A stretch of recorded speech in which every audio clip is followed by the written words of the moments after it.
editor. And Darren is in, I think, Downing Street, or back to Westminster, where the focus on this is, Darren. And clearly they were quite sort of dramatic pictures that we saw, but suggestions that it was perhaps more of a melee rather than a physical manhandling. This all reports back, doesn't it, to the night before, of course, Liz Truss resigned as Prime Minister after the chaos in Parliament over that vote on fracking brought about by the Labour Party. Now, as you rightly point out, there were allegations at the time, most notably from Labour MPs, and some pictures taken where they suggested there had been some physical manhandling, that people had been shouted at. I think Chris Bryant, at one stage, who's the chair of the Ethics Committee, described it as bullying in Parliament and wanted it investigated. Lindsay Hoyle has done that as Speaker of the House. Clearly, he is in charge of the welfare of MPs.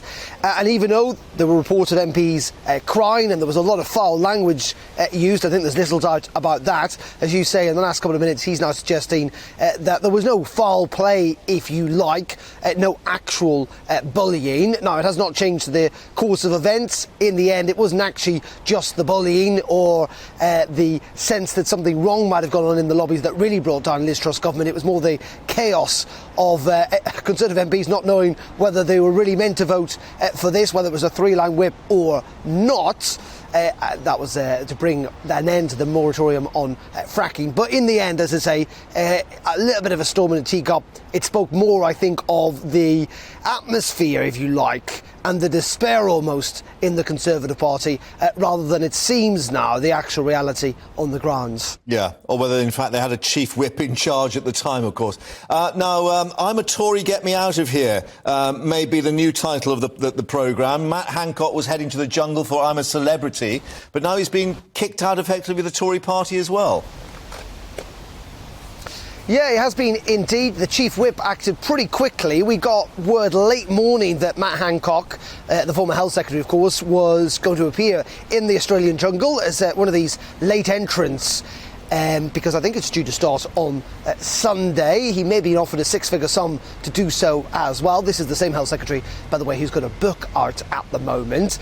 And I think in many regards, we've been here before, because you may remember the former Culture Secretary, Nadine Dorries, did something very similar, in fact, exactly the same, back in, I think, 2012. She also had the whip withdrawn, but clearly the government are not terribly happy with this idea that a serving Conservative MP, who should be in Parliament for at least some of that time, because Parliament will be sitting, and should be attending the needs of his constituents, which, frankly, I think would prove nigh impossible in a remote jungle in Australia, will not be doing his job, and that is why the whip was removed. It was backed up by the Downing Street spokesperson a little later on as well, who made it clear that the Prime Minister thought that in these very tough economic times, MPs should be focused on their constituents rather than making profit or publicity for themselves. And it has created this very angry backlash. We've heard from the COVID bereavement families for justice, and there is an inquiry, of course, being carried out into the COVID pandemic, saying that Matt Hancock's decision was sickening. The group tweeted that Matt Hancock is not a celebrity. He's the former Health Secretary who oversaw the UK having one of the highest death tolls in the world from COVID-19 whilst breaking his own lockdown rules. We also heard from some people, even within his constituency, including the Deputy Chair of the West Suffolk Conservative Association, that is his local constituency chair, and he said that he was looking forward to seeing Matt Hancock eating a kangaroo's penis. He said, "You can quote me on that, you can quote me on that." I think we almost inevitably probably will see Matt Hancock do that or something similar in the jungle in the weeks ahead, but it's pretty clear, and you speak to Matt Hancock, and allies of Matt Hancock, i.e. Matt Hancock himself, have been telling journalists that he does not see a future in frontline politics for himself, that he wants to raise the issue of dyslexia on a very widely watched TV programme.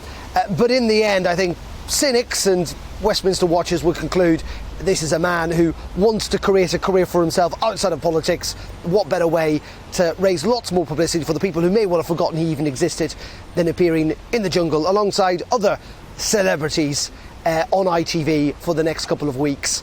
But as for his political career, I think this will do a hell of a lot of damage, and it may get to a point where the whip may not be returned to him at all. And the Bush-Tucker trial as well. What more could you want? Darren, for the moment at Westminster, thanks very much.